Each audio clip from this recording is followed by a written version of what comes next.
ಮನೆ ಪಕ್ಕನೇ ಪಾರ್ಕ್ ಇದ್ರೂ ನಮಗೆ ಈ ಪಾರ್ಕಿಗೆ ಬರೋಕ್ಕೆ 1 ವರ್ಷ ಬೇಕಾಯಿತು. ಹೌದು, ನಾವಿವತ್ತು ನಮ್ಮ ಚಿಕ್ಕಮಂಗ್ಳೂರಿನಲ್ಲಿರೋಂತಹ ಮಹಾತ್ಮ ಗಾಂಧಿ ಪಾರ್ಕಿಗೆ ಬಂದ್ವಿ. ಎಂಟ್ರೆನ್ಸ್ ಆಗ್ತಾ ಇದ್ದಾನೆ ಚಿಕ್ಕ ಬುಕ್ಕು ಟ್ರೈಲಿಂದು ದರ್ಶನ ಆಯಿತು. ಅಲ್ಲಿಂದ ದೇವಸ್ಥಾನಕ್ಕೆ ಹೋದ್ವಿ, ದೇವಸ್ಥಾನ ಕ್ಲೋಸ್ ಆಗಿತ್ತು.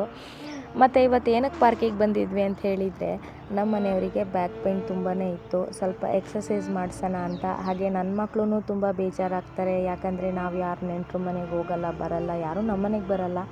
ಹಾಗಾಗಿ ಮಕ್ಕಳು ಬೋರ್ ಆಗ್ತಾರೆ ಅಂತ ಹೇಳಿಬಿಟ್ಟು ಮಕ್ಕಳನ್ನೆಲ್ಲ ಕರ್ಕೊಂಡು ಪಾರ್ಕಿಗೆ ಬಂದಿದ್ವಿ.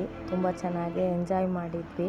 ಮತ್ತು ಫ್ರೆಂಡ್ಸ್, ನೀವೆಲ್ಲ ನನ್ನ ವಿಡಿಯೋ ಇಷ್ಟ ಆಯಿತು ಅಂತ ಹೇಳಿದರೆ ನನ್ನ ಯೂಟ್ಯೂಬ್ ಚಾನಲ್ನ ದಯವಿಟ್ಟು ಸಬ್ಸ್ಕ್ರೈಬ್ ಮಾಡ್ಕೊಳ್ಳಿ.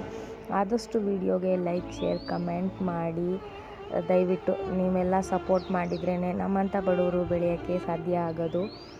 ಮತ್ತು ನಮ್ಮ ಮನೆಯವರು ಎಲ್ಲೇ ಹೋದ್ರೂ ನನಗೆ ಶುಗರ್ ಇರೋದರಿಂದ ಔಷಧಿನ ಹುಡುಕ್ತಾನೆ ಇರ್ತಾರೆ. ಹಾಗೆಯೇ ಇವತ್ತು ಸಹಿತ ಬೆಟ್ಟದ ನೆಲ್ಲಿಕಾಯಿ ತೊಗೊಂಡು ಬಂದು ಕೊಟ್ಟರು. ಮತ್ತು ಗುಹೆ ಒಳಗೆ ಹೋಗಿದ್ವಿ ಹಾವಿನ ಹುತ್ತದ ಥರ. ಅಲ್ಲಿ ದಿಢೀರಂತ ಬಂದು ನನಗೆ ಎದುರಿಸ್ಬಿಟ್ರು. ನಾವೆಲ್ಲ ತುಂಬ ಚೆನ್ನಾಗಿ ಎಂಜಾಯ್ ಮಾಡಿದ್ವಿ. ದಯವಿಟ್ಟು ಸಪೋರ್ಟ್ ಮಾಡಿ ಪ್ಲೀಸ್ ಫ್ರೆಂಡ್ಸ್. ಯೂಟ್ಯೂಬ್ ಚಾನಲ್ನ ಸಬ್ಸ್ಕ್ರೈಬ್ ಮಾಡ್ಕೊಳ್ಳಿ.